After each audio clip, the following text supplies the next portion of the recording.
Salve, torcedor vascaíno! Bom dia! Como é bom, nesse domingo pela manhã, estar aqui com vocês para trocar essa ideia sobre tudo aquilo que envolve o Clube de Regatas Vasco da Gama.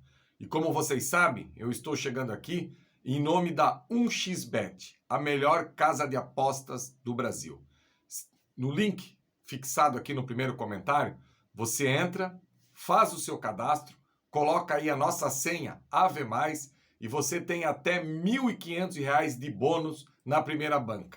Ou seja, se você colocar R$ 100, você terá mais 100 para a sua aposta. Se você colocar 500, você terá mais 500. Enfim, a 1xBet é uma casa de aposta que paga rápido, uma casa de aposta séria. Só lembrando que você tem as apostas como uma diversão e não como um meio de vida. Então você que está com disponibilidade aí de fazer aquela aposta no seu clube de coração e nessa gama incrível que tem dentro do site da 1xBet, dá uma passada lá, se cadastra e coloca a palavra senha AVE+. Pois bem, torcedor, domingo pela manhã, era para estar feliz, para começar aí a semana que o Vasco vai começar a sua atuação no Campeonato Carioca e no mesmo dia vai jogar lá no Uruguai. O elenco principal está no Uruguai, ficaram alguns jogadores aqui, só que eu não estou feliz nesse domingo pela manhã. E simplesmente pela derrota da equipe sub-20 do Vasco, que aconteceu ontem frente ao Vitória. Eu sou assim, é a base, é o basquete, é o tênis de mesa, é qualquer competição. Quando o Vasco perde, acaba com o meu dia, acaba com o meu final de semana e principalmente pelos julgamentos. E é normal, eu tenho que aprender a lidar com isso. Porque a copinha toda, o Vasco não fez uma boa competição.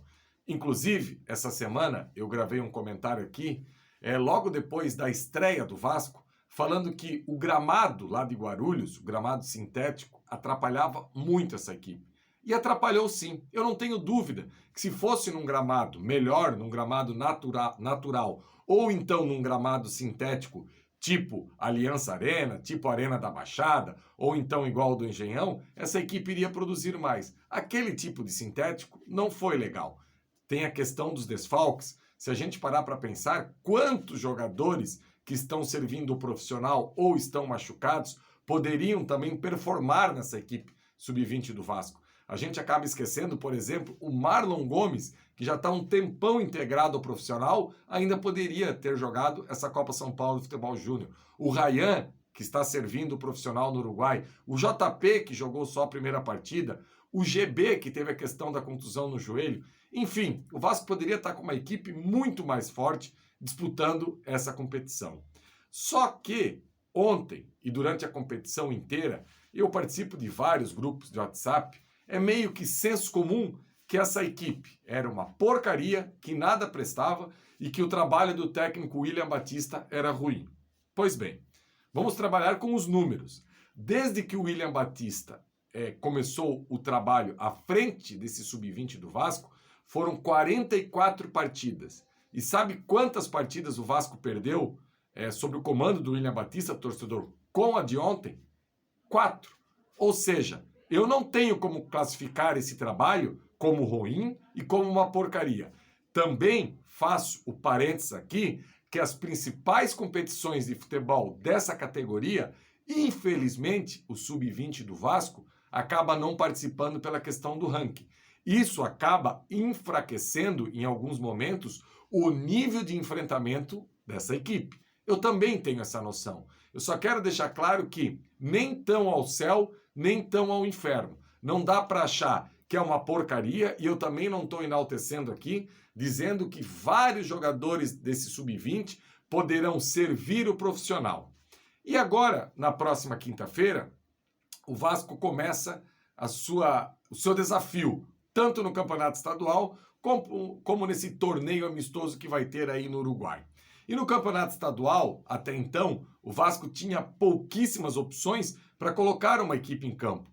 O Vasco, até passando de fase na Copa São Paulo, teria que abrir mão de alguns jogadores para poder ter 11 jogadores para colocar em campo na sua estreia na próxima quinta-feira. E agora, com essa eliminação, a gente começa a olhar como e quais jogadores poderão ser titulares nessa equipe na estreia de quinta-feira.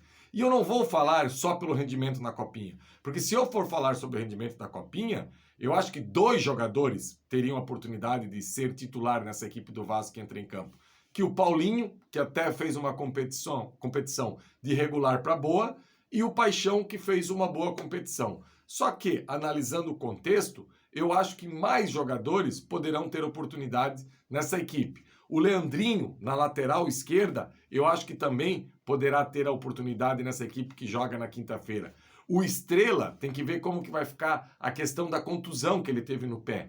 Ontem, a partir da hora que ele sai da equipe, parece que a equipe do Vasco desliga. Se a gente parar para pensar, os primeiros 15 minutos do Vasco no jogo de ontem foram os melhores na Copinha. O Vasco faz 1-0, já tinha oportunidade antes de abrir o marcador e, infelizmente, com a contusão do Estrela, o técnico William Batista coloca o Vitor Manuel, que é um zagueiro lateral, para jogar pela lateral e traz o Paulinho para meia. E nesse exato momento, o Vasco acaba sofrendo o empate e logo em seguida sofre a virada. E essa desorganização que aconteceu naquele momento foi primordial para o Vasco perder as forças. Parece que a equipe murchou e não teve como jogar. Então, assim, no profissional, eu vejo que o Paulinho tem que ser o lateral direito. O Leandrinho tem que ser o lateral esquerdo. Mas eu não estou aqui condenando o William Batista. Eu sei que ele tentou brigar com as armas que ele tem. Se a gente parar para pensar, o Paulinho durante a Copinha foi lateral,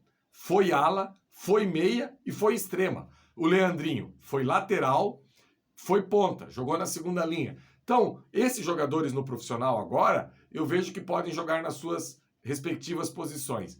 Tem 3 zagueiros que estão à disposição para esse jogo de quinta-feira, que já estavam treinando no Rio de Janeiro.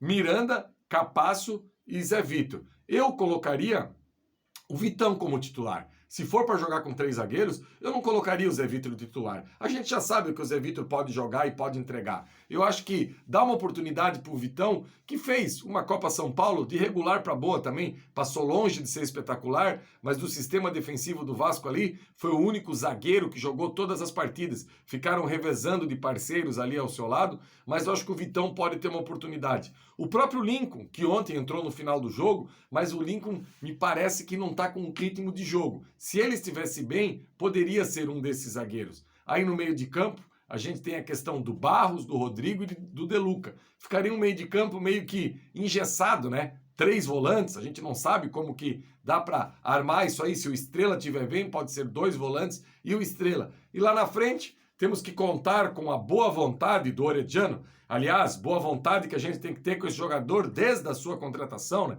Teve que ir uma comitiva para a Argentina para convencer a ele vir jogar no Brasil. Aí depois não jogou nada o ano inteiro. Aí teve a contusão na mão. Aí teve que fazer mais uma comitiva para tentar explicar para ele que naquele momento ele seria um jogador útil à equipe do Vasco. Ele preferiu engessar a mão, sair de cena, não quis viajar para o Uruguai, deixando claro que a comissão técnica do Vasco esposa para ele que contava com ele. Então, assim, um jogador que infelizmente foi um erro, e é o tipo de coisa que acontece, tem contratação mesmo que as coisas não andam, então tem que ver se o Orediano vai jogar, se não vai jogar. O Paixão é titular absoluto dessa equipe, curioso para ver o Paixão jogando numa equipe mais encaixada, numa equipe com mais jogadores que possam servir ele, porque a impressão que eu tive nessa Copinha, porque nós estávamos acostumados a ver um Paixão, até no profissional do Vasco no início do ano passado, como um ponta, como um extrema, que arrastava e tinha muita velocidade.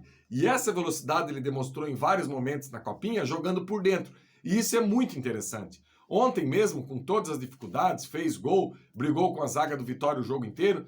Então, eu percebo que ele pode ser uma equipe aí, um jogador útil que pode começar esse campeonato carioca. E já o elenco principal, que está lá no Uruguai, que teremos essa oportunidade de assistir na quinta-feira, também estou muito curioso para ver como o Ramon Dias vai montar essa equipe. O Vasco, que hoje tem zagueiros bons, dá para jogar com 3 zagueiros, dá para montar algo bem bacana, e eu acredito que talvez seja um modelo que ele vai utilizar não 100% do tempo, mas em alguns momentos pode utilizar isso, até porque a gente tem laterais que podem ser perfeitamente alas, que é o caso do PH, que é o caso do Puma pela direita, que é o caso do Piton pela esquerda.